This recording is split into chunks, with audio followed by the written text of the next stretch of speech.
გამარჯობა, მე ვარ ჟურნალისტი ვან ორიაშვილი და პოლიტიკური პარტიის ჩვენ სოციალურ პლატფორმებზე წარმოგვიდგენთ გადაცემას ჩვენი დრო.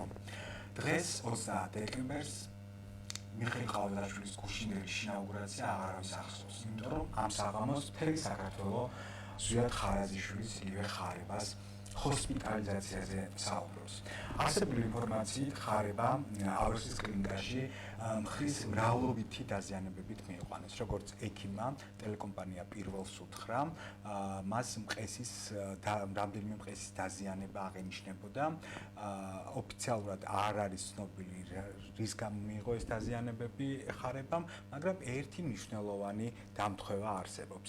აი აქილევს სუსტი ხომ ხუსლი ქონდა, ოცნება სუსტი როგორც ჩანს მხარი აქვს. და იცით რატომ? რამდენიმე კვირის წინ სუსტად მხრის დაზიანებით ერთ-ერთ კლინიკაში მიიყვანეს ყოფილი პრემიერი, ოცნების გენერალური მდივანი, თუ არ მეშლება, ასე ქვია მას, ირაკლი ღარიბაშვილი.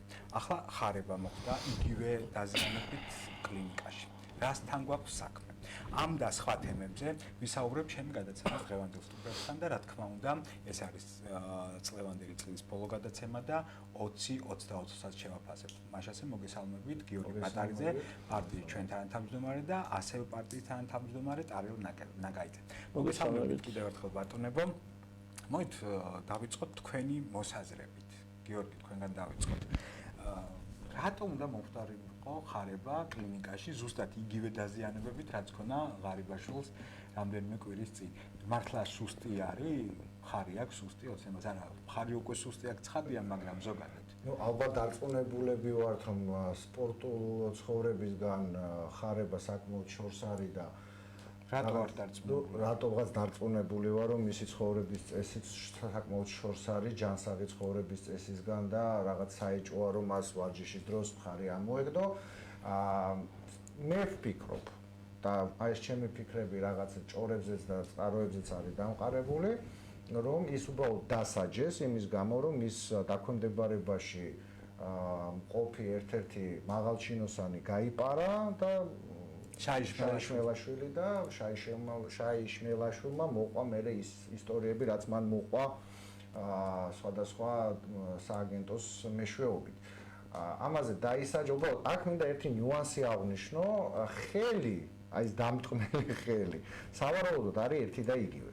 და მე მრჩება ესეთი შტაბეჭდილება, რომ ბიძინას ოლიგარქს ყავს დამსჯელი, ასე ვთქვათ, პირი, ამ პირთა ჯგუფი, რომელიც ასე ვთქვათ, სჯის ურჩ ან გაურჩებულ ან დასაჯელ მისი გუნდის წევრებს. ანუ გიორგი, თქვენ გონიათ, რომ ხარება დასაჯა ივანიშვილმა? მე 99% დარწმუნებული ვარ, რომ ხარება დასაჯა რეჟიმმა, ივანიშვილია ეს რეჟიმი, ეხა ხარებას ვერ დასჯიდა სხვა ვერავინ, ვინაიდან მას ყავს დაცვა, თავისი ბიჭები, ეს შავ ნიღბოსნანთა რაზმი და ვერავინ მას ვერ შეეხებოდა, გარდა რაღაცა ხელდასმული, ასე ვთქვათ, ხელდასხმითი ჯალათისა, ანუ იმ პირისა, რომელიც ბიძინა ივანიშვილის პირადი, ასე ვთქვათ, დამსჯელია. იზიარებთ არიელ ამ მოსაზრებას? პირველ რიგში მივესალმები ჩვენს მაყურებელს. ვიდრე დავიწყებდე ყველას მიულოცავ დამდეგ ახალ წელს. იმეციტოებს მომავალ წელი იქნება ჩვენი ქვეყნის გადარჩენის წელი და სწორი პოლიტიკის წარმოების და ამ ჯალათების მართლაც და ამ რეჟიმის დასრულების წელი და მთელ საქართველოს უსურვებ, რომ ეს დღე მოესწროს და შესაბამისად ეს ქვეყანა გადარჩეს. მე სიმართლე გითხრა, მაინდამაინც მსჯელობაში არ შევდივარ იმას, რომ ხარებას რაჭის, ხარიბაშვილს რა დაემართა, ვიღაცას ხარით ტკივა, რაღაც ავანტურებში. ეს არის მე უფრო აქცენტს გავაკეთებ იმაზე, რომ ეს არის ზოგადად სისტემის გამოვლენის, რეჟიმის გამოვლენის წინაპირობები. ჩამოშლის, ანუ გამოვლენა ღიად შიდა გამოვლენაზე ვსაუბრობ, რომელიც საწინდარია იმისა, რომ ეს სისტემა ნელა-ნელა უკვე იშლება, ჩამოშლის გზაზეა და შესაბამისად იმედის მომცემია იმისა, რომ რამდენიმე კვირაში ალბათ, რამდენიმე დღეში უფრო მეც გავიგებთ იმასთან დაკავშირებით, თუ როგორ მიდის ნგრევა ქართული ოცნების მარიონეტული პრაქტიკულად არალეგიტიმური ხელისუფლების ხელისუფლებისა, რომელიც ფაქტობრივად ტყვედა იყვანა ქართული ხალხი, საქართველოს მოსახლეობა და გასახანს არ აძლევს იმისას, რომ განვითარდეს ხალხი და ამიტომ ჩემთვის უფრო მნიშვნელოვანი ეს ნაწილია, იმიტომ რომ ეს ნაწილი უფრო მეტად ქმნის ჩვენს იმედებს და მომავალს იმასთან დაკავშირებით, რომ ჩვენ ან იმ ბრძოლას, თუნდაც ხარებას ბიჭების იქნება ეს თუ ვიღაცის ძალადობას, ხელისუფლების ძალადობას ქართულ მოსახლეობაზე, ისე როგორც ფიზიკურ, მორალურ, ეკონომიურ და ასე შემდეგ, ამ ძალადობის ერთხელ სამუდამოდ დასრულების დრო დგება. და ამიტომ ეს მოვლენები ამ ჭრილში უფრო მნიშვნელოვანია, ვიდრე ვიღაცა ძლიერია, ვიღაცა სუსტია, მაგრამ ეს მნიშვნელოვანია,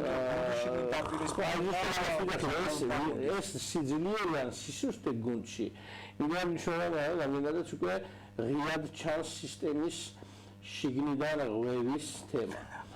რა მაინტერესებს, აი ეს მოვლენა მე მესმის ხო, რომ სისტემის რღვევაზე მიანიშნებს, მაგრამ მორალურად თუ იგივე სპეცრაზმელებზე თუ იმოქმედებს. აი, შეიძლება ამას გულისხმობს სისტემის რღვევასთან დაკავშირებით, იმიტომ რომ ეს ყველაფერი არის თანმიმდევრული, ბუნებრივი, ერთგვარი, იმიტომ რომ ის პროტესტი, რაც ქართული საზოგადოების წნეხია პრაქტიკულად ხელისუფლებაზე, ნელა-ნელა შიგნით იწყებს რღვევას. ეს სხვადასხვა ფორმით შეიძლება იქნას გამოხატული.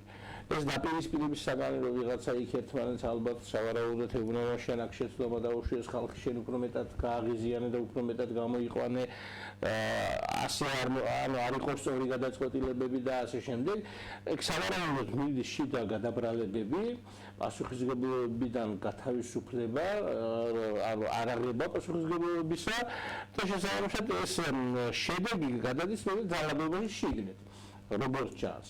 ამიტომ მე ვფიქრობ, რომ სწორედ ჩვენ ამ პროცესში უნდა დავინახოთ ის, რომ ნამდვილად უკვე დასრულებულია და ჩამოქცეული და ჩამოშლის პირასაა ქართული ოცნების ხელისუფლება, ეგრეთ წოდებული, რასაც პრაქტიკულად საქართველო მიყავს ჭაობისკენ, არაგანვითარებისკენ, პირიქით ქვეყნის დაქცევისკენ. ანუ წარმოიდგინეთ, რომ მეზობელი, მეგობარი აღარ გრჩება და ყველასთან ხარ გაბრაზებული. ანუ ეს ძალიან სერიოზული პრობლემის მოსა ჩვენ რაღაც შეიძლება ვერ ავიქვამთ უფრო მძაფრად ამას, მაგრამ ეს არა მარტო ერთი კონკრეტული პიროვნების დასანქცირება არ არის. ეს არა მარტო ერთი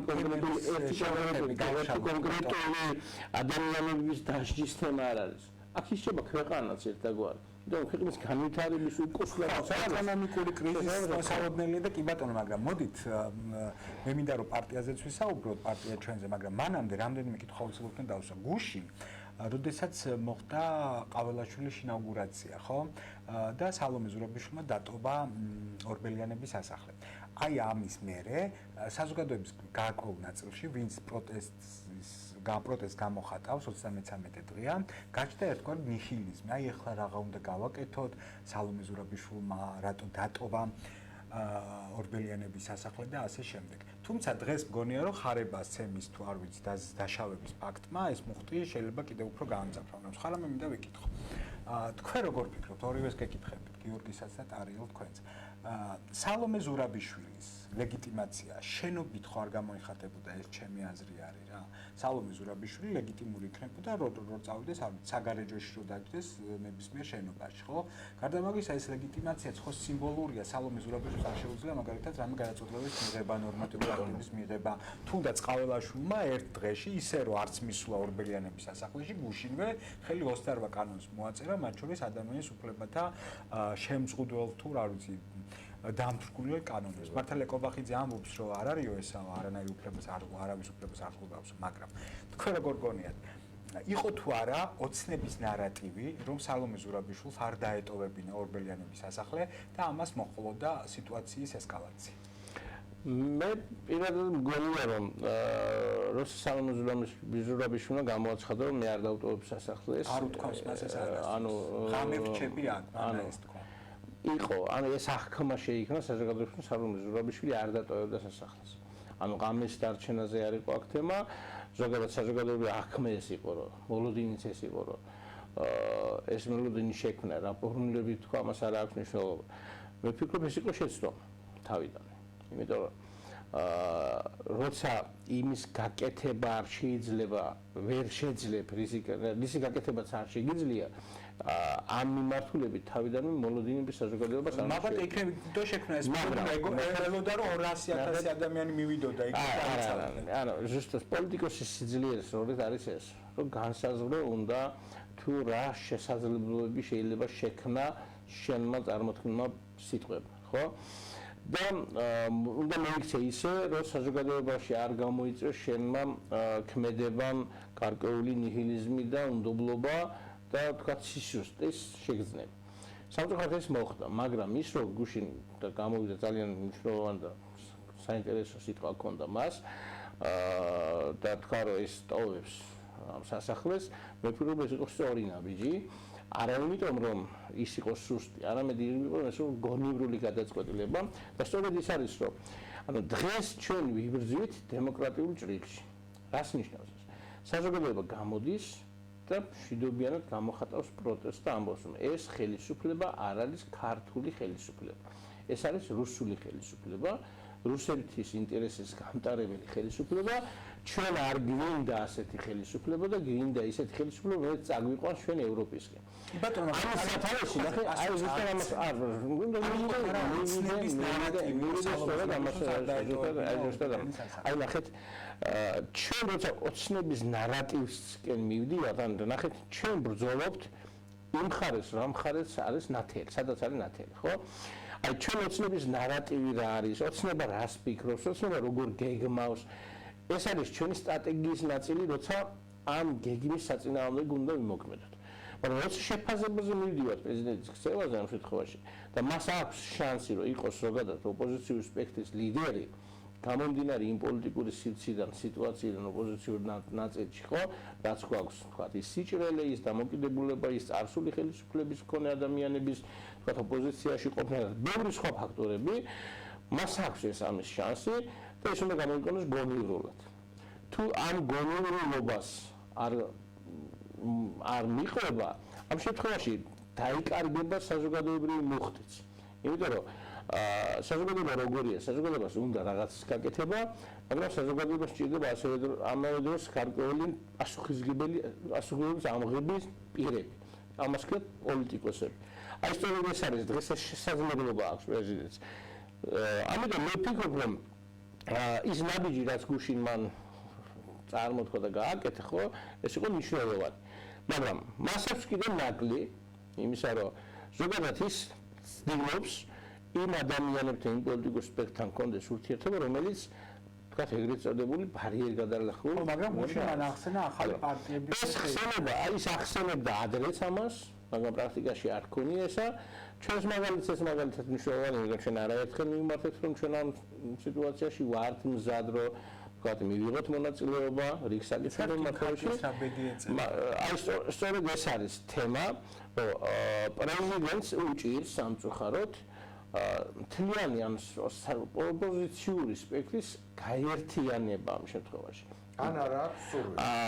მე არ ვიტყვი რომ არა აქვს სურვილი, არ მინდა რომ ასე ვთქვა უბრალოდ, იმიტომ რომ მე მინდა რომ იყოს ადამიანი, ვინც გაუძღვება ამ პროცესებს წინ და გარკვეულ ერთიანობის მუხტს შექმნის, ანუ ამის საჭიროება არის ქვეყანაში, გინდა თუ არა, და ამიტომ მე მოვერიდები რომ მას ეს არ უნდა და რაღაცა ისეთ, მაგრამ ყოველ შემთხვევაში ძალიან სერიოზული შეცდომას უშვა. გიორგისაც მოусმინე ტარიელ რომ არ გამოვიდეს მონა. არა, უბრალოდ მე არ შეიძლება პარალელი მინდა მოგიყვანოთ. ტარიელმა რაც ისაუბრა, პრინციპში არ ვიცი რა უნდა დავამატო, გარდა სამი ნიუანსისა. ერთი ნიუანსია რომ ჩემის აზრით მუხტი კი არ დაიკარგება საზოგადოებაში, არამედ საზოგადოების ჩემის აზრით ნდობა დაიკარგება პრეზიდენტის მიმართ, კი სალომეს მიმართ, ვინაიდან დასამალია და ის ამ არჩევნებამდე დიდი პოპულარულობით არ სარგებლობდა პრინციპში და თავის დროზე მასაც არალეგიტიმურს ეძახდა და ამაზე აი დღეს ამ გადაცემაში არ შევეხები, უბრალოდ ყოველ შემთხვევაში მოდი ესე ვიტყვით, რომ დიდი პოპულარულობით არ სარგებლობდა და მან შეიძინა გარკვეული მისიონერული როლი არჩევნების შემდგომ, როგორც ლეგიტიმური, ასე ვთქვათ, ხელისუფლების ერთადერთი მეფეს შეადარა რომელიც ახლა პრინციპში ნამდვილად ხაზგასასმელია, რომ მიპატიჟებული არის არჩეული პრეზიდენტ ტრამპის ინაუგურაციაზე და ნუ ეს რა თქმა უნდა ძალიან მას გარკვეულ წონას შემატა. მაგრამ ეთანხმები აქვე ტარიელს, რომ თუ მან აქცენტი კვლავ გააკეთა ამ პოლიტიკურ 5% გადალახულ პარტიებზე, ის ასევე დაკარგავს ნდობას, როგორც ამ კოალიციებმა დაკარგენ ნდობა და მესამე ფაქტორი არის იმაში, რომ ამაშიც ასე ვთქვათ გავაგრძელებ ტარიელის იდეას, რომ მას შეიძლება განაცხადა, რომ რაღაცა ახალი უნდა შეჯდეს, ახალი შეიძლება ის საკუთარ გარემოცვაში რაღაცა საკუთარი ახალის შექმნაზე ფიქრობს და არა ვთქვათ იმ პოლიტიკური სპექტრის და სამოქალაქო საზოგადოების გაერთიანებაზე, რომელიც საქართველოში არსებობს და შეიძლება აქცენტი მიყავს იქითკენ, რომ ახალი პარტია შექმნას მან თავად, თუმცა როგორც კი კონკრეტულ ერთ პარტიას შექმნის, ის დაკარგავს, მე ესე ვფიქრობ, ის დაკარგავს უფრო მეტ პოლიტიკურ ნდობას, ვიდრე თუნდაც ეხლა მას გააჩნია. იმიტომ ის გახდება ერთ-ერთი რიგითი ოპოზიციური გაერთიანება. მაგრამ მე მგონია, რომ გუშინ პრეზიდენტმა ზურაბიშვილმა სწორი ნაბიჯი გადადგა, იმიტომ რომ არ გაყვა ოცნების ხაზი, იმიტომ რომ პროპაგანდისტული მედიები, ოცნების პროპაგანდისტული მედიები 2 დღის განმავლობაში მუდმივად ამაზე აპირებდნენ, რომ აი არ დატოვებს, დატოვებს სასახლეს ნაშრომი. აბსოლუტურად არ აქვს მნიშვნელობა, სად იქნება ფიზიკურად. და ისე ხომ არ გეჩვენებათ, რომ ის სიტუაცია ის ზურაბიშვილი აუნს რეგიონებში გავიდეთ, ახალი პარტიები, რაღაცა, მაგრამ ხომ არ გეჩვენებათ, რომ საქართველოში მოვლენები განვითარდება, ეგრეთ წოდებული სომხური სცენარით, ფაშინიანის როგორც გახდა ლიდერი თავის დროზე, იქ იყო გამოსვლები, ბევრი ხალხი გამოდიოდა, ფაშინიანმა უბრალოდ მაშინ დატოვა, თუ ახალი გამოსული იყო საპატიმროდან და აი რაღაცნაირად გახდა ლიდერი. აი ეს პროცესები ხარ წარმოშობს ახალ ლიდერს და ახალ პარტიებს ხომ არ მისცემს უფრო მეტ შანსს. მე სიმართლე გითხრა, აქამდე ველოდი ამ პროცესებში გარკვეული ლიდერის გამოჩენას, სამწუხაროდ ბოლო ალბათ 20 წელია არსებული პოლიტიკური სიტუაციიდან გამომდინარე, რომ რაღაც ერთი ლიდერის შექმნით მივედით ისეთ კურსულამდე, რომ ვთქვათ, სხვა ხელისუფლება შეიქმნა, მეორე ლიდერის შექმნით კიდევ მსგავსი უარეს სიტუაციაში ჩავარდით და დღეს რამის ქვეყანა უნდა დავკარგოთ. როგორც საზოგადოებაში არის ასეთი დამოკიდებულება, როცა საუბრობ, რომ აი ლიდერი არ გჭირდება. ანუ შიშია უკვე ლიდერისა სიმართლე გითხრა, რაც ერთიანად პოლიტიკურ პროცესს ჭირდება ეს, მაგრამ მეორეა საზოგადოებრივი დამოკიდებულებაც. როგორც კი პოლიტიკოსები, ანუ ცნობილი პოლიტიკოსები, ყოფილი ხელისუფლებაში ყოფილი და არა მყოფილი პოლიტიკოსები გამოჩნდებიან წინა პლანზე, მე ხარ ვიგულისხმე. თუ ნახეთ თან მიტინგებზე, ამ შემთხვევაში აქციებზე, ყოველთვის საზოგადოება იშლება. ანუ ეს არის ემიჯნება ამ საზოგადოებას. ანუ რის თქმა უნდა, რომ ეს არის აქ არის ორი მომენტი. ერთი რომ სწორედ ის წარსული, რაც ჩვენ გვაქვს პოლიტიკური, რამაც დიდი შიშიდან ის დადენერგა ზოგადად ლიდერების მიმართ, უნდობლობა და მეორე საზოგადოება ეძებს ახალ სახეებს, ახალ ადამიანებს და უფრო საკუთარი წიაღიდან წარმოსულ ადამიანებს და არა ზემიდან მომჯდარ ეგრეთ წოდებული ელიტურ საზოგადოებას, რომელიც 30 წელია ფაქტურად საბჭოთა კავშირის პოლიტიკური სისტემით მართავს ქვეყანას. თქვენ არ ხართ ახალი სახეები, არ შეგიძლიათ ლიდერის პოზიციის. აი სწორედ ამას ვიძახით, რომ ჩვენ არ გვაქვს პრეტენზია, რომ ვიყოთ ლიდერები. ჩვენ გვაქვს პრეტენზია პოლიტიკურ პარტიას, პრეტენზია გვაქვს, რომ ვიყოთ ხალხისგან ხალხთან ერთად. ანუ რას გულისხმობთ? ეს ძალიან მნიშვნელოვანია. სწორედ იმ პოზიციაში ვართ, რა პოზიციაში არის ზოგადად საზოგადოება. ჩვენ ვთქვით, რომ ჩვენ ვიყოთ მუშები, რომლებიც შევასრულებთ იმ საქმეს, რაც ამ ქვეყნის მომავალს ჭირდება. ამავდროულად ჩვენ კი არ ვიყოთ ხოლმე, ჩვენ როცა ჩვენ ვსაუბრობთ და პარტიასაც ამიტომ ვქვია ჩვენ, როცა ჩვენ ვსაუბრობთ, აქ გულისხმობს საზოგადოების ყველა ფენისგან მის წარმომადგენელს.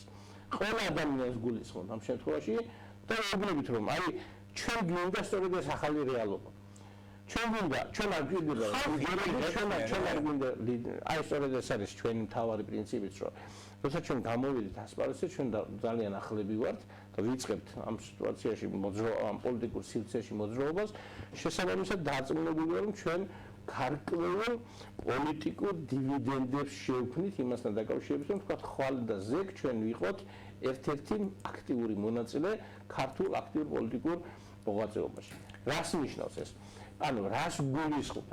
კიდევ იმას დავაკონკრეტებ, რომ ჩვენ არ გვაქვს კიდევ ერთხელ პრეტენზია და არ ვართ იმ ფუფუნებაშიც, რომ თქვათ, რომ აი ჩვენ გთავაზობთ პროგრამას, პროექტებს და თქვენ უნდა მოგვყვეთ და ჩვენ უნდა გვემორჩილებოდეთ. ანუ თქვენ გინდათ რომ ხალხმა ჩვენ უნდა რომ ხალხთან ერთად შევქმნათ თავარი ძირითადი პროგრამები და ზოგადად ხალხისგან მოვისმინოთ და ხალხისგან წამოვიყვანოთ ადამიანები, რომელსაც ესმის ამ ადამიანების მონაკვეთით კი არ იცის.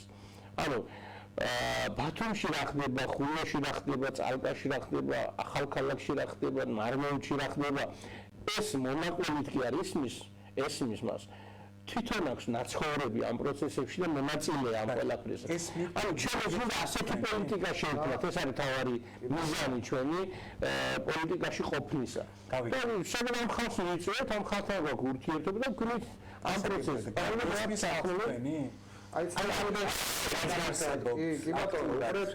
მაგალითად ბოლო პერიოდში სულ მეტი და მეტი ემიგრანტი გვიხურებს ჩვენს ჩართვებს, სხვადასხვა ვიდეოებს, ეხლაც რამოდენიმე შეკითხვა შემოვიდა იტალიიდან, საბერძნეთიდან, გერმანიიდან, ვინ არიან ემიგრანტები, ხო ჩვენი მოქალაქეები, რომლებიც წასული არის საზღვარგარეთ კარგი და ნათელი და ტკბილი ცხოვრების გამო კი არა, არამედ იმიტომ რომ არჩინონ საკუთარი ოჯახები და საკუთარი თავი.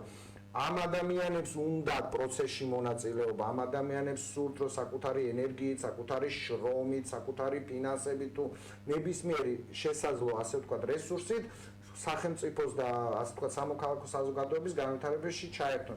გვიხარია ემიგრანტების ჩართულობა და აქტიურობა, ვინაიდან ემიგრანტები არიან ის მოქალაქეები, შეიძლება ასე ითქვას, რომლებსაც იქაური ცხოვრებაც ნანახი აქვთ. შესაბამისად უკვე მათზე ქართული ოცნების ეს ნარატივები და ზღაპრები ვეღარ ვრცელდება იმ დოზით, რომ იქ ყველაფერი არის ცუდი, რომ ყველაფერი არის ასე ვთქვათ რაღაცა სხვადასხვა ჭრელ ფერებში თუ ერთ ფერში თუ ასე შემდეგ, მათ ნახეს ცხოვრება სხვადასხვა სახელმწიფოში, იშრომეს, შრომობენ და სულ საკუთარი სამშობლოც გახდეს სულ მცირე ცენტრალური ან აღმოსავლეთ ევროპის დონის სახელმწიფო ჯერ. რაც ეხება რეგიონებში გასვლას, ძალიან მნიშვნელოვანია. სომხეთის და პაშინიანის და ნებისმიერი სხვა სახელმწიფოს მაგალითი შეიძლება რაღაც ანალოგები გამოვიყენოთ, მაგრამ ყველას ჩვენ გვაქვს მაგრამ გარემოს გააჩნია ამ ალგორითმის სხვადასხვა ცვლადია და ეხა მაყურებელი ვარ გადავყავოთ. რეგიონში არიან ადამიანები, რომლებსაც უნდათ ჩაერთონ აქტიურად პოლიტიკაში, უნდათ ჩაერთონ აქტიურად სამოქალაქო, ასე ვთქვათ, აქტივობებში, სურთ ჩაერთონ ქვეყნის აღშენებლობაში, მაგრამ ამის საშუალება იქ ადგილზე არ აქვს, ჩვენ ეხლა ვცდილობთ პლუსის და მინუსის ერთმანეთთან დაკავშირებას. აი ესეთი ტერმინოლოგიით რომ გამოვაშორებორა ხართ. აი დაინიშნა მაგალითად იანვრის ბოლოს ოცნებამ დაიხია უკან საბოლოოდ და თქვა რომ აი ნიშნავ ახალ არჩევნებს, ხო? სულ 60 დღე გექნებათ. აი ნახეთ ჩვენ პლუსებს და მინუსებს დაატოლეთ. ჩვენი პოლიტიკური გათვლა არ არის ერთ-ერთი და ორ-თვეს. ზოგადად ჩვენი პოლიტიკური გათვლა არის მრავალწლიანი შედეგის მომცემი. ნახეთ, ამიტომ ჩვენ ხვალეც რომ დაინიშნოს არჩევნები, ეს ჩვენ არ დაგვაზარავებს, პირიქით გამოცდილებას მეც შეგვძენს და შესაბამისად გარკვეულ რაღაც, ანუ ძალიან არამციური განცხადება, რომ პარტიის არჩევნებში გამარჯვება არ უნდა. არა ამბობ რომ გამარჯვება არ უნდა. ნახე, ჩვენ გვირჩევნია რომ საზოგადოებას აუხსნათ და საზოგადოება ჩავრთოთ პოლიტიკურ სივრცეში ნორმალურად, წესიერად და გაგებული ქონდეს რომ სად არის თვითონ. ან ადამიანი რომ იძახს მე ვარ აპოლიტიკური და პრაქტიკულად მთელი თავისი ცხოვრება პოლიტიკის მორევშია და ზოგადად ის გამოცდილება, რასაც ჩვენ ვსაუბრობთ, პრაქტიკულად ეს გამოცდილება ამ ქვეყანას არ აქვს რეალურად. ანუ ახლა რასაც ჩვენ ვსაუბრობთ, შეიძლება ბევრი მაყურებელი ამას ფიქრობს, რას ლაბარაკობენ, ან ვინ უნდა ჩავთოს, ხვალ თქვენც იგივე გახდებთ. აი სწორედ ეს არის, რომ ამას სჭირდება გარკვეული დრო და დარწმუნება საზოგადოების. ჩვენ დავიწყეთ ეს მუშაობა, პროცესები, რაც შეიძლება ხვალ იქნება, ღმერთმა ქნას რომ ხვალ იყოს არჩევნები და ეს ხელისუფლება რამენად მოვიცილოთ. ანუ ხოლმე გაგვიხარდა, რა თქმა უნდა, ჩვენი სამზადისი ამასთან მიმართებაში გვაქვს და მუშაობთ ამ მიმართულებით. მაგრამ კიდევ ერთხელ მივიარებ, რომ არ უნდა გქონდეს ილუზია იმისა, რომ ჩვენ რაღაც გათვლა გვაქვს მხოლოდ და მხოლოდ მხოლოდ ეს არჩევნები და შემდეგი არჩევნები არა. ანუ ეს პროცესი ჩვენ ყალიბდებით, ჩვენ ვართ ახალი პარტია, რომელსაც აქვს თავისი ადამიანური თუ რაღაც გარკვეული რესურსი, რომელიც მიმართულია საზოგადოებისკენ და მეძებთ იმ რესურსს სახალხო, ანუ ხალხის რესურსს, ადამიანების რესურსს, რომელიც ჩვენ განვიგებს და შესაბამისად მოგვცემს საშუალებას, რომ ყველამ ერთად შევქმნათ ეს ჩვენი. ორივეს გეკითხებით. ადრეც მიკითხავს. მიუხედავად იმისა, რომ ეს რეპლიკასავით არის, გადაცემა ჩვენი დრო გადის პარტიის ჩვენ სოციალურ პლატფორმებზე, ეს იმას არ ნიშნავს. თქვენ ხო თქვენი პარტიის დევიზია ხო მრავალფეროვნება, ხო? ანუ განსხვავებული აზრი არ არის მიმიღებელი თქვენთვის და ამიტომ ცოტა ისეთ კითხვებს უნდა დაგისვათ.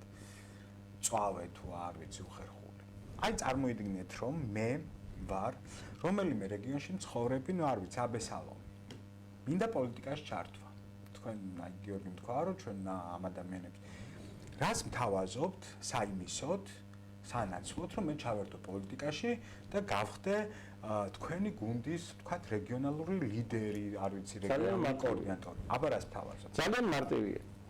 ანუ ჩვენ ადამიანები როცა გთავაზობთ, თქვენთან ერთად გვინდა, ანუ ჩვენ ყველა ერთად გვინდა, ჩვენ ვართ თანაბარი მასთანაც. ანუ ჩვენ არ თავაზობთ მას, რომ აი ჩვენ ამას გაგიკეთებთ. ჩვენ ერთად უნდა ვაკეთოთ ის გაკეთებას რიდევა ამგვეყანას. აი ძალიან ჩვენთან არის პარტიები მაგალითად ზოგადად შეიქმნა პარტიები და ვიღაცას იწევს იმის გამო რომ თქვათ რაღაცა გავლენა აქვს რეგიონში და სიაში სვამს იმის გამო რომ თქვათ რაღაც ხმები მოიტანა. ჩვენთვის ეს ინტერესის სფერო არ არის. ჩვენთვის ინტერესის სფერო რა არის? ჩვენთვის ინტერესის სფეროა ისეთი ადამიანების შემოკრება, რომ ჩვენ კი არ ვაკეთებთ და ჩვენ კი არ ვაწვდით. ერთად ვაკეთებთ ამ ყველაფერს. ანუ თვითონ ის დამოკიდებულება რომ ჩვენ რაღაც მაღლა ვდგავართ ვიღაცაზე, ეს წარმოდგენა არ უნდა შეექმნას იმ ადამიანს, ვინც ჩვენთან მოვა. ვინც ჩვენთან მოვა, ჩვენ მივდივართ მასთან. ეს ასე ანუ ჩვენ არ ვიწევთ ადამიანებს, რომ ჩვენ მოდი და გვემსახურე. ჩვენ ვიწევთ ადამიანებს, მოდი შევქმნათ. მოდი შევქმნათ პროდუქტი, რომელიც ამ ქვეყანას ააყვავებს. მოდი შევქმნათ ის გამოცდილების ერთობლიობა, რაც შენ გაქვს და უნდა იყოს რეალიზებული, თუნდაც რეგიონისთვის, უნდა ხომ ვიცი მაგალითად გურიას რა პრობლემების წინაშე ხდება ცხოვრება. ხო? ანუ მოქალაქეებთან ვერ განსაზღვრა ადგილობრივმა თუ არ ჩადო თავისი ენერგია და თავისი სიტყვა, თავისი თქვა ამ შემთხვევაში ბუნდ უხეშად თქვა კულტურულ ნარატივზე აგებული იქნება ეს თუ ადგილობრივ კულტურაზე, ადგილობრივ თქვა მდგომარეობაზე, თუ და რელიეფურ მდგომარეობაზე, ბევრ რაღაცას აქვს. ანუ ჩვენ როცა რეგიონში ადამიანებს ვესაუბრებით, ჩვენ დავაყოთ წინადადებას და აზრს. მოდი ერთად გავაკეთოთ. აი წარმოიდგინე, ვაფუძნებთ კომპანიას, ვიღაცა დევს 10 ლარს, ვიღაცა 15-ს, შესაბამისად ნაწილდება წილები, მაგრამ ვაკეთეთ ერთ საქმეს. ანუ ამ კომპანიაში მონაწილეობის მიღების უფლება აქვს შესაბამისად იმ ადამიანებს, რასაც ჩადებს, ხო ასე? აი, ეს არის ჩვენ თავარი აქვს პოლიტიკური თემა არ არის ის რომ აი ჩვენ დავაფუძნეთ პარტია და ჩვენ ვართ რაღაც ზემდგომები და ვიწევთ ადამიანებს რომელმაც უნდა გვემსახუროთ. ანუ ჩვენ პლატფორმა შესაბამისად აი ეს პლატფორმა თანასწორობის პარტიას მოდი ასე ვთქვათ ხალხის მაგრამ გიორგი მოდი აი თქვენ მიპასუხეთ ამის გამო სხვა პოლიტიკური პარტიების თავდასხმის ობიექტები ხარ გაახდებით, იმიტომ რომ თქვენ ვერტიკალს ზემოდან ქვემოთ კი არა, ქვემოდან ზემოთ კი. ხო, ასე გამოდის მართლობას. სხვა პარტიებში, ხო? კი ბატონო.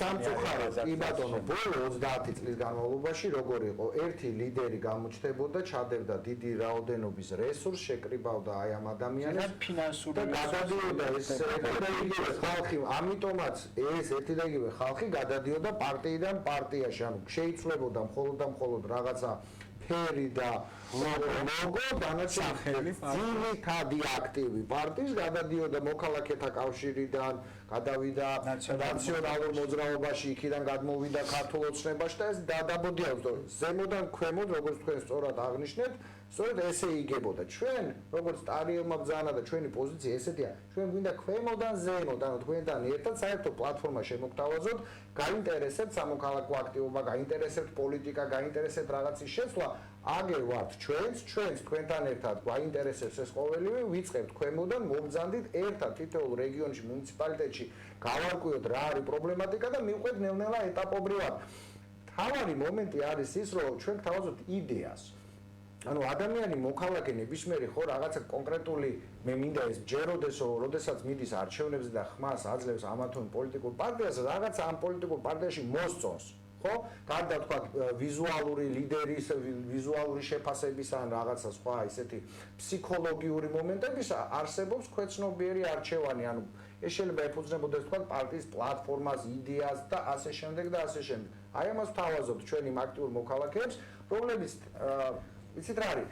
გამოთქმა ესეთი შემოდგომას, ან წილებს ითვლიანო ქვებს აგროვებენ, აი ჩვენ გვინდა ეს პროცესი დავიწყოთ, რომ ქვების შეგროვება დავიწყოთ. არის ქვების შეგროვების დრო და არის გაბნევის და შეგროვების დრო და შეგროვების დროზე და როგორც ხედავ აქ აინტერესებს ვინც ამ უყურებს ამ გადაცემას, უნდა გიყუროთ რომელ არხზე, ჯერ არხზე ვერ გვიყურებთ, შეგიძლიათ გვიყუროთ სოციალურ ქსელებში, YouTube-ზე, Facebook გვერდზე ჩვენ, TikTok-ზეც, როგორც ვიცი, ხო?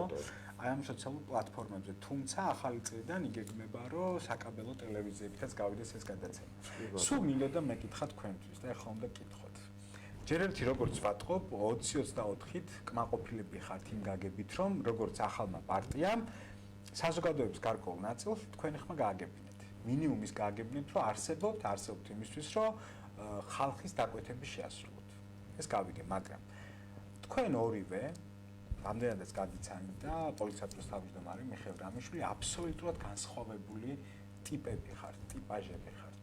ერთად როგორ შეწელით და აი ერთიანობა და ეს არის თუ არა იმის საფუძველი, რომ თქვენს პარტიაში ნებისმიერი შეხედულების თავისთავად ცხადია ეს არ უნდა იყოს პრორუსი ჰომოფობი და არის რაღაცა აწითელი ხაზები, მაგრამ ნებისმიერი შეხედულების ადამიანს შეუძლია გაწევრიანდეს და საერთოდ როგორ ხდება გაწევრიანება მაინც წლის ბოლო გადაცემა და ესაც რო ვთქვათ ადამიანებს ორი სიტყვით საერთოდება და ასე შემდეგ. ანუ ჩვენი მთავარი მოტო, დევიზი, სლოგანი როგორც გნებავთ დაარქვით არის რომ ჩვენი ძალა მრავალფეროვნებაშია და გეთანხმებით ძალიან განსხვავებული ადამიანებისგან, მრავალფეროვანი უბრალოდ ადამიანებისგან შედგება ეს პარტია და მისი ხელმძღვანელობაც და კიდევ ერთხელ ხასგასმით ამას რამოდენიმეჯერ უკვე მithქვამს, ძალიან მიამაყება რომ ჩვენს პარტიას ყავს ორი თანათავმჯდომარე, რომლისგანაც ერთი არის ქრისტიანი, მეორე არის მუსლიმი, რაც ერთმანეთს ვავსებთ, გამოცდილებითაც ერთმანეთს ვავსებთ, ტარიელს საკმაოდ ასე ვთქვათ, უფრო ხანგრძლივი აქტიური პოლიტიკოსის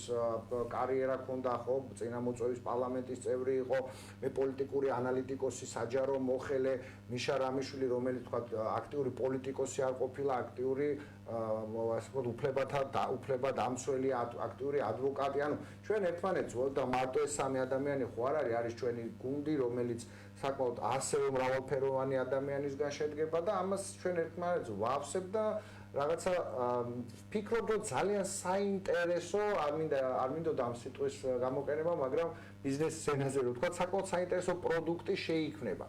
პარტია არის შექმნილი რამოდენიმე წლის ფორმალურად, მაგრამ რეალური ცხოვრება, აქტიური ცხოვრება რეალურად ბუკვალურად ამ წლის განმავლობაში დაიწყო და შემიძლია თქვა, რომ 2024 წელი ნამდვილად ჩვენთვის რაღაცა კონტექსტში წარმატებული და პოზიტიური იმით იყო, რომ ჩვენ ერთმანეთი ვიპოვეთ, ჩვენ ერთმანეთი გავაძლიერეთ, ჩვენ ერთმანეთს ასე ვთქვათ, ფიცი დაუდეთ, რომ აი ერთად ჩავედით, აი ზუსტად როგორც წინა კითხვაზე უპასუხეთ, ხო, ჩვენ ერთმანეთი ვიპოვეთ და ერთმანეთს შევთავაზეთ, რომ აი ერთად დავიწყოთ, ერთად გავაკეთოთ, ყველანი ვართ თანასწორი. მოდი რაღაცა კარგი ახალი შევქმნათ სამოქალაქო საზოგადოებისთვის, საქართველოსთვის, საკუთარი თავისთვის, ჩვენს გარშემო მყოფი ადამიანებისთვის, იმიტომ რომ სანამ შენ ეცდები რომ სხვა ადამიანი, ასე ვთქვათ, გააკეთილშობილო ან აღზარდო ან ასე შემდეგ, ხო პირობითად საკუთარი თავზე უნდა იმუშაო, საკუთარი თავი უნდა აღზარდო, საკუთარი თავი უნდა ასე ვთქვათ, დაამუშაო და აი ამას ჩვენ ერთმანეთს მე მგონი ხელს უწყობთ ამ პროცესში. ასევე საინტერესო ის მომენტია, რომ პრინციპში ჩვენი პროგრამა ეხა პლატფორმა უკაცრავად ნახდება, მასში ბევრი ახალი საინტერესო კომპონენტი შედის, მათ შორის ეთნიკურ უმცირესობებთან დაკავშირებით, ნებისმიერ უმცირესობებთან დაკავშირებით ხაზგასმით და ძალიან საინტერესო პლატფორმა შევთავაზებთ, ალბათ უკვე იანვრის შუაში, იანვრის ბოლოს ჩვენს მოქალაქეებს და არა მარტო ეს არჩევნებისთვის არ კეთდება, სწორედ სწორი ბრძანა ტარიელმა ეს პარტიები ამ პარტიათა უმრავლესობა ვინც ბარიერ გადალახულია თუ ბარიერ გადაულახავი თავის პოლიტიკურ აქტივობას ავლენდნენ და ავლენენ არჩევნების მომენტში. და აი არჩევნებიდან არჩევნებამდე ეს პოლიტიკური პარტიები პარლამენტში თუ იყიყინებდნენ ამომრჩეველთან, მოქალაქეებთან მათ ინტერაქციული ანუ ყოველდღიური ადამიანური ურთიერთობები არ ყოფილა მოქალაქეებთან. მეც ხო მოქალაქე ვარ, ჩემთან არავინ არ მოსულა, მოდი ესე ვთქვა. უცოდნე ადგილ თქვა მე რომ პოლიტიკურ პარტიაში ვარ, არსად არ მოსულა ჩემთან რომელიღაცა ეს მსხვილი პოლიტიკური პარტია და არ უსაუბრია რატო გვინდა ევროპაში რა არის თქვა განათლების სფეროში მნიშვნელოვანი პარტიები. გიორგი დავით ტარიელი გააგრძელებს მე როგორც ვიცი თქვენს პარტიასთან პარტია ჩვენ მოქმედებს საზოგადოებრივი მისაღები, სადაც შეუძლიათ ადამიანებმა კონსულტაცია გაიაროს სხვა თემაზე, ხო? დაწყებული მაგალითად საჯარო მოხელეებს კანონი, რომელიც დღეს მიიღეს, ვთქვათ, რეპრესიების მსხვერპლს ადამიანებს, სხვა საკითხებთან და განათლების საკითხებთან დაკავშირებით, ჯანდაცვაზე და ასე შემდეგ, ხო? იგივე უმცირესობების თემებთან დაკავშირებით. ესე ძალიან მნიშვნელოვანია, მე მგონი ამ თემებზეც უნდა გააქტიურდეთ. ტარიელს სად უნდა გაწევრიანდნენ პარტიაში ადამიანები? აი ნახე, სანამ ვიტყოდი როგორ უნდა გაწევრიანდნენ ადამიანები პარტიაში, მაგრამ თქვენ სვამთ კითხვას და სწორედ ეს კითხვა არის ჩემთვის ერთგვარი მიუღებელი რა თვალსაზრისით. ესე აი ნახე, არა უფლება როგორ არის, ეს სხვა თემა არის, მაგრამ მე რა სხვა რაღაცაზე მინდა აქცენტი გავაკეთო. თქვენ სვამთ კითხვას, რომ ესე იგი თქვენ იწყებთ რეგიონებში გასვლას. მე არ ვარ მაგის მომხრე, რომ ჩვენ ვიწყებთ რეგიონებში გასვლა. ჩვენ არ გავალთ რეგიონებში. ჩვენ რეგიონებში იქნებიან ადამიანები, რომლებიც ჩვენსავით იმუშავებენ. აი ნახეთ, ჩვენ კი არ გავალთ რეგიონებში და არ ვეტყვით, რომ ამას გთავაზობთ და იმას გთავაზობთ და ამას ვაკეთებთ და მოდი ახლა ერთად გავაკეთოთ. აი რეგიონები გთავაზობენ, ჩვენ რა უნდა გავაკეთოთ იქ ერთად. აი ჩვენ საკმაოდ ძალიან მნიშვნელოვანი და საკმაოდ ისტორიული და არა ჩახვიდეთ. აი ზუსტად ამას ვიძახი, რომ აი თვითონ ჩამოვიდნენ ჩვენ ცენტრები შეიქმნება ამისათვის, ამ არ მე სხვა რაღაცა და აქ ჩემი აქცენტი არის სხვა თემასთან მიმართება, ძალიან რთული პოლიტიკური გზა არის ეს. გამოცდილების არ მქონე, იმიტომ რომ აქამდე არ ყოფილა მსგავსი დამოკიდებული, რომ ბატონო გიორგი მახსენა ის რომ პოლიტიკოსები ძირითადად განსაკუთრებით ოპოზიციური პლატფორმის მქონე პოლიტიკოსები მხოლოდ და მხოლოდ არჩევნებამდე 3 თვით მაქსიმუმ ესეც 3 თვე, 2 თვეა უფრო ისა აქტიური ჩადის რეგიონში და ყველა ელოდება ვიღაცა ჩავიდეს რეგიონში და ელაპარაკოს მათ. რას ვფიქრობ არ არის მართალი და მართებული პოლიტიკა. მე ვფიქრობ რომ ყოველდღიურად უნდა ჰქონდეს ადამიანებს ურთიერთობა იმ ადამიანებთან ვისი იმედიც აქვს პოლიტიკაში. ეს ადამიანები უნდა იყვნენ ადგილზეც, უნდა იყვნენ ცენტრშიც და უნდა იყვნენ ერთად. დღეს ციფრული ქვეყნის ქვეყანაში ცხოვრობ. დღეს ფაქტიურად ერთ ხელის გულში შეიძლება ჩატიო საქართველო, დაატიო საქართველო და შესაბამისად ისაუბრო ერთდროულად ყველა რეგიონში ჩაუსვლელადაც. თავი აქ სერიოზული პროდუქტის შექმნა. პროდუქტს როცა ჩვენ ვიძახით პოლიტიკურ პროდუქტს, ჩვენ ვიძახით იმას, რომ ჩვენ საზოგადოებას ვთავაზობთ, ხალხს ვთავაზობთ, რომ ეგრეთ წოდებული ელიტური საზოგადოება, რომელიც პოლიტიკაში მოსვლის შემდეგ მხოლოდ საკუთარი ჯიბეების გასქელებისთვის ბრძოლობენ, ამაში ყველაზე დიდი დანაშაული მიუძღვის საზოგადოებას. აი სწორედ ჩვენ თავაზობთ საზოგადოებას, რომ თქვენ უნდა იყოთ პოლიტიკაში და თქვენ უნდა წყვეტდეს საკუთარ ბედს და არა ტარიელ მაგალითზე ან გიორგი პატარაძე. ჩვენ ყოველთვის უნდა თანხმდებოდეთ თუ რა ტიპის ქვეყანაში უნდა ვიცხოვროთ. ჩვენ თუ ამ პოლიტიკურ სპექტრს ვერ შევქმნით, ყოველთვის ვიქნებით ერთ წრეზე, ტარიელი შეიძლება ნახავს დიდ ფულს და თქვა ჩაასხამს იმისათვის, რომ ხრები იყიდოს სადღაც და დეპუტატი გახდეს. მაგრამ ეს ფული ისე როგორ ეს ფული რომ ნახოს თქვა ვიღაცამ და დეპუტატი ანუ პარლამენტის წევრი ხდება, როგორც ეს ფული ამოსაგებად რჩება.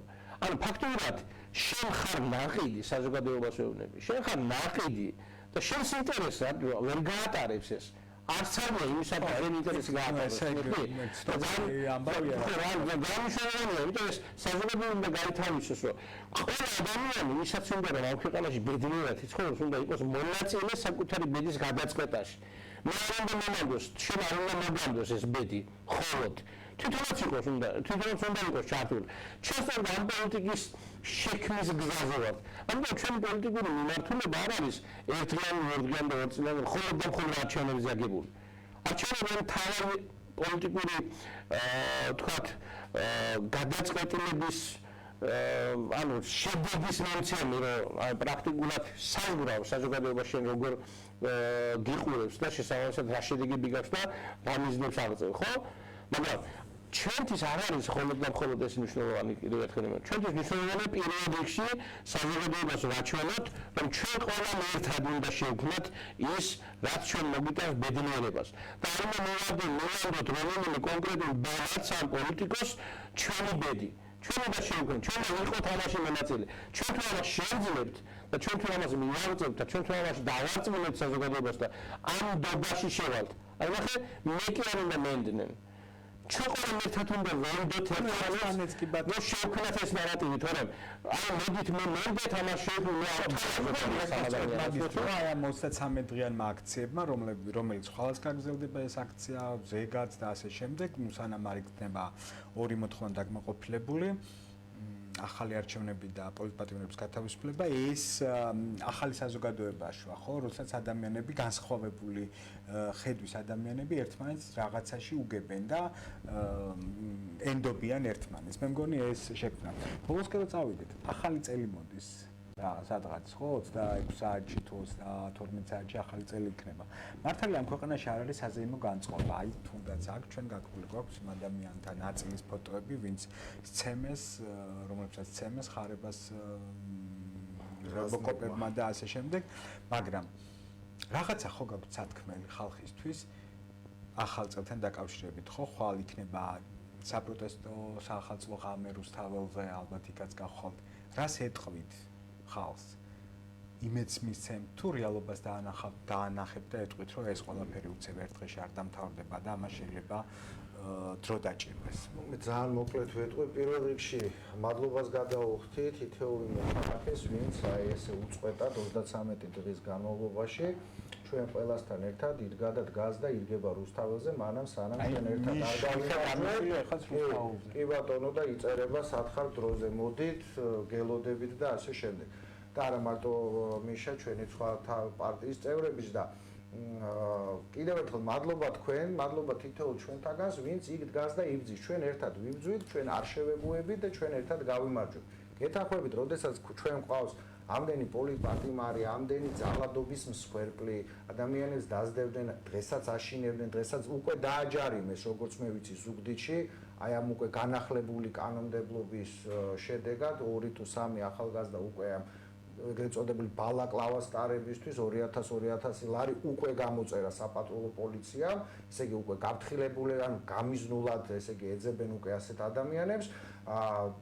პარლამენტის ეგრეთ წოდებული პარლამენტის მართომარი იძახის მარტო აქციაზე არ შეიძლება ამის ტარება თუ ქუჩაში ადამიანებს აქციაზე და ახლა უყურეთ პაპუაშვილს იმის ტვინიც არ ყოფნის და არ შეგნება და არც მორალი რომ რადგინდათო ნიღბებიო, როდესაც ჩვენო გაუშვებთო ამ სრემლსადენ გასო, ეს იმის ნიშანია რომ სახში წადით, ანუ იდეის დონეზეც ვერ უშვებენ თუ როგორ შეიძლება მოქალაქეს გქონდეს ამა თუ იმ საკითხზე რაღაცა პროტესტი. კი ბატონო. და ამიტომ ყველას მაინც გილოცავთ დამდეგ ახალ წელს, კი განწყობა არ არის ასე ვთქვათ საკეიფოსა, თუმცა აგერ ყაველაშვილმა მთელი მისი სიტყვა აწყო ქართულ სუფრის მნიშვნელობას ქეიფზე და დროს ტარებაზე.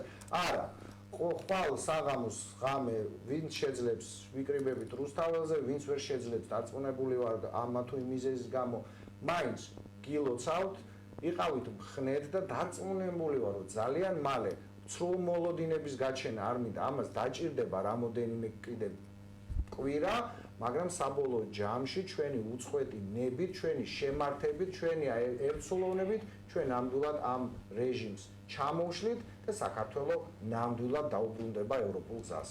არიელ, თქვენს გაგაცნობ და ბოლოს ერთ კითხვას დავსვამ მოკლედ რომ იპასუხო. მე უბრალოდ ვიტყოდი იმას, რომ სწორედ ამ პარტიის მთავარი მიზანი ის მრავალფეროვნება, რომელიც არის ანუ შექმნისთანავე და ვთქვათ ფუნდამენტშივე ზის განსხვავებული აზრის, განსხვავებული დამოკიდებულების, მიდგომის ერთობლიობას. ჩვენ ძალაც ამიტომ არის მრავალფეროვნებაში. მე მინდა ყოველთვის არასდროს არ ვარ პესიმისტი, პესიმიზმის ანუ რაც არ უნდა ის ცუდ მდგომარეობაში ვიყო, ყოველთვის მაქვს მოლოდინი იმისა, რომ ამას მოაქვს სიკეთე. ანუ ყველაფერი ცუდში ვხედავ, რომ რაღაც სიკეთე შეიძლება მოიტანოს. აი სწორედ ამ აქციებმა გვაჩვენა განსხვავებული რწმენის, განსხვავებული მიდგომის, აზრის ადამიანების გაერთიანება.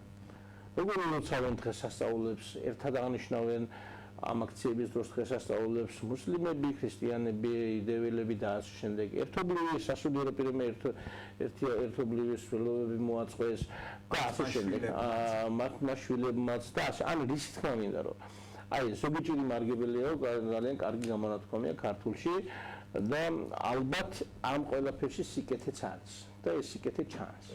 მიუხედავად იმისა, ხელისუფლება ცდილობს რომ მაქსიმალურად დაასალკევოს, სიძულვილი დათესოს, ძალადობა დათესოს, მაინც ეს არსებობს. და მე მიხარია, ამიტომ რომ ჩვენ მართლაც ვიპოვეთ ერთმანეთი, განსხვავებული აზრებს მქონე, განსხვავებული წმენდის მქონე ადამიანებმა, რომელსაც შეგვიძლია რომ საზოგადოებას შევთავაზოთ კარგი პლატფორმა და ჩვენსავით სხვა მათ უფრო განსხვავებულებიც მოვიწვიოთ, მოვიდნენ და ერთობლივად შევქმნათ დიდი პროდუქტი, რომელიც ამ ქვეყნის მომავალს შექმნის. მე ზოგადად ახალ წელს მაინც დიდი ზარზენით არ ხდება რაღაც ის არ მაქვს მაინც ყოველ შემთხვევაში. როგორც ახალი წელი ჩემთვის არის ეს არის ერთ-ერთი სასიამოვნო და ყოველთვის ვიხსენებ იმას წელში რა კარგი და რა ცუდი გამოვიდა და რა დავდგე. პარტია ჩვენისთვის პარტია ჩვენისთვის კარგი იყო რომ ჩვენ შევდექით როგორც პარტია. პარტია ზოგადად პოლიტიკურ სივრცეში შემოვედით უფრო ერთობლივად. დავიწყეთ და ნაბიჯი გადავდგეთ რომ მიზნები გვაქვს და შესაბამისად ამ მიზნებს ექნება აუცილებლად შედეგები და ვფიქრობ რომ კარგი დასაწყისი იყო და ჩვენს პოლიტიკურ მოღვაწეობაში 2024 წელი იქნება გასახსენებელი სასიამოვნო გასახსენებელი სტარტის დამწყები და დაწყებული 2025-ში უფრო მეც გავაკეთებთ იმისათვის რომ ის იდეები რომელიც ჩვენ გვაქვს და ის იდეები რომლებიც უნდა მივიღოთ საზოგადოებისგან ერთობლიობაში შექმნის ძალიან სერიოზულ რაღაცას. კი ბატონო. კიდევ მოვულოცავ ჩვენს მოქალაქეებს ახალ წელს და ყოველთვის ასეთ მილოცვის დროს სურვილებია წარმოსვლა თქვენი სურვილებით, კარგი სურვილებით რომ პირველი რაც არის, რაც მაწუხებს ყველაზე მეტად ვფიქრობ რომ საქართველოს ყველა მოქალაქეს აწუხებს ეს ხელისუფლება უნდა წავიდეს და ჩვენ უნდა დავუბრუნდეთ ცივილურ სამყაროს, რომელიც მოგცემს შანსს რომ ჩვენმა შვილებმა გაგიხსენონ როგორც მებრძოლი და გადამეჩენი ამ ქვეყნისა და არა ჩამბარებლები საბჭოთა ყოფილ საბჭოთა კავშირში თუ ახალ საბჭოთა კავშირზე და რუსულ ჭაობს. სხვათა შორის დღეს ლუკაშენკო მაგრძალა სკოლებში სანტა კლაუსი და ჯინგო ბელის შესრულება. არ ვიცი მედია საქართველოში ეს დღე არ დადგება რომ რაღაც სანტა კლაუსი და აღაგრძალონ და ასე შემდეგ. უნდა დავასრულოთ გადაცემა დღეს სხვათა შორის ამერიკის შეერთებული შტატების 39-მე პრეზიდენტი ჯიმი კარტერი გარდაიცვალა. კარტერის ვთქვათ ანგარიშზე ბევრი ამბავია, თუნდაც ის რომ ეგვიპტე-ისრაელის ომები დასრულდა და ამით ერთ-ერთი ვიჩევდა ისტორიაში.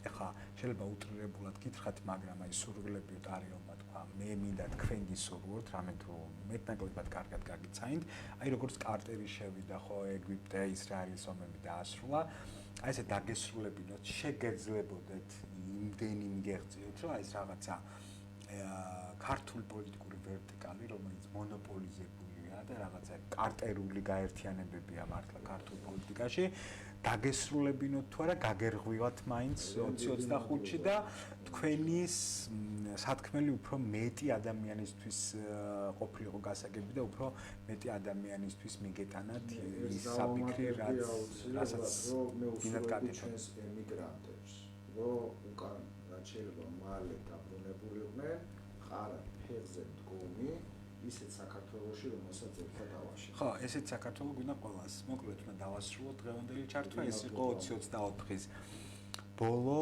გადაცემა ჩვენი დრო. მადლობა შენ აი ამ არაჩვეულებრივი ფორმატისთვის, რომელიც არჩევნების შემდგომ შეგვაძლებინე, რომელიც ხო, ამაზე სხვა დროს ვისაუბრებ, მე დეტალებზე არ გვინდა. ძალიან, არა, უბრალოდ დიდი მადლობა და შენს პირადად გილოცავთ და მადლობა. მოკლედ ხვალ ახალი წელია, ჩვენი დრო გადაცემა ეთერში 8 იანვარს 2025 დაბრუნდება, მაშინ უკვე ალბათ ბევრი ახალი ამბავი იქნება მომხდარი.